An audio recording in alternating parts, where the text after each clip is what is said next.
Halo trader Indonesia, di video kali ini saya akan membahas mengenai indikator osilator Chaikin.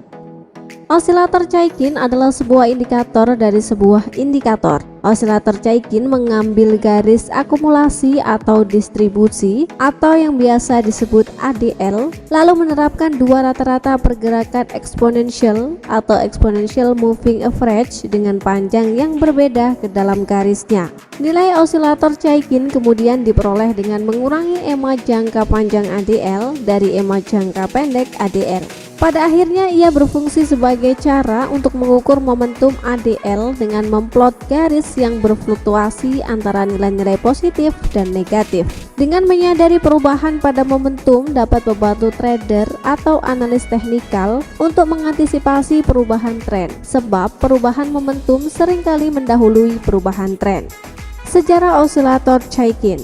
Indikator teknikal osilator Chaikin diciptakan oleh analis saham terkenal yaitu Mark Chaikin. Osilator Chaikin memiliki hubungan erat dengan dua indikator terkenal Chaikin lainnya, arus uang Chaikin dan akumulasi atau distribusi atau ADL.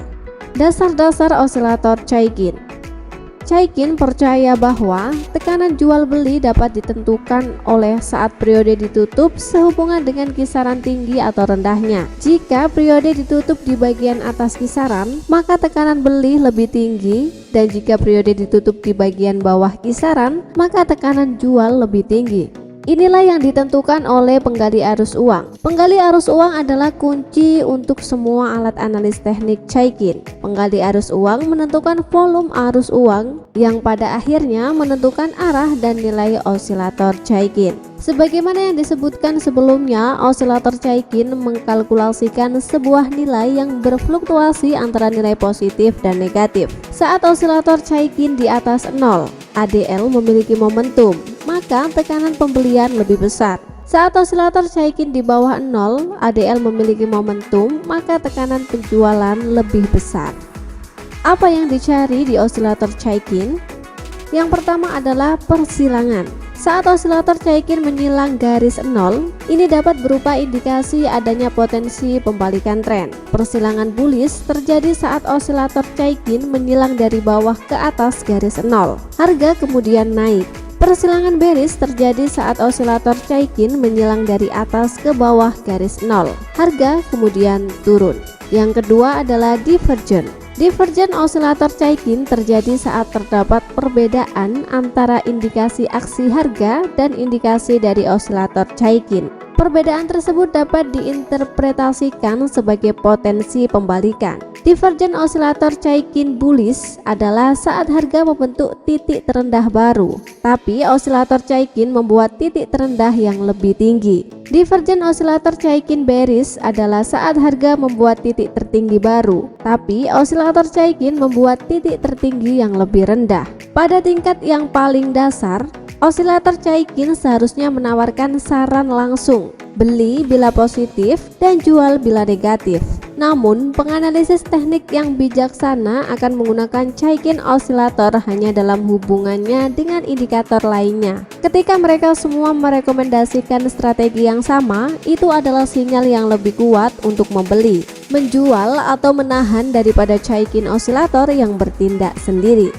Sinyal indikator Chaikin.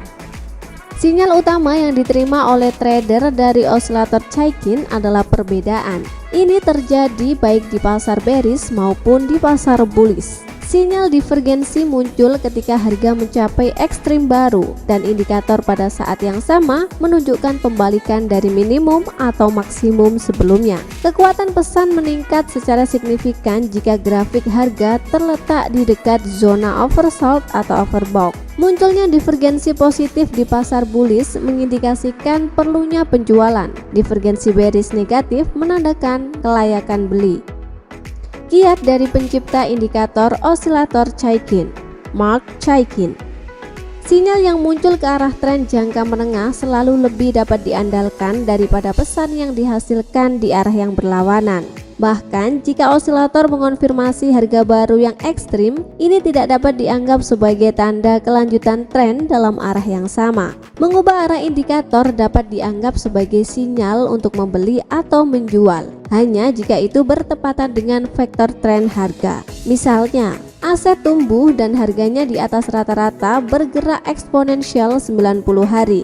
Dalam hal ini, rotasi kurva ke atas yang terletak di wilayah di bawah 0 dianggap sebagai pesan tentang perlunya pembelian. Namun, jika nilai yang diberikan di bawah EMA 90 hari, lebih baik untuk mengabaikan pembalikan ini sampai konfirmasi dari instrumen analitik lain diterima. Ketika kurva di zona plus turun, penting bahwa harga aset persis di bawah eksponensial 90 hari. Hanya di bawah kondisi ini, Anda dapat dengan serius mempertimbangkan kemungkinan penjualan. Kesimpulan dari Chaikin Oscillator adalah ia menggunakan akumulasi atau distribusi atau biasa disebut ADL dan membawanya selangkah lebih maju. ADL mengukur tekanan pembelian atau penjualan, dan osilator Chaikin menambah unsur momentum karena momentum sering mendahului perubahan harga atau tren.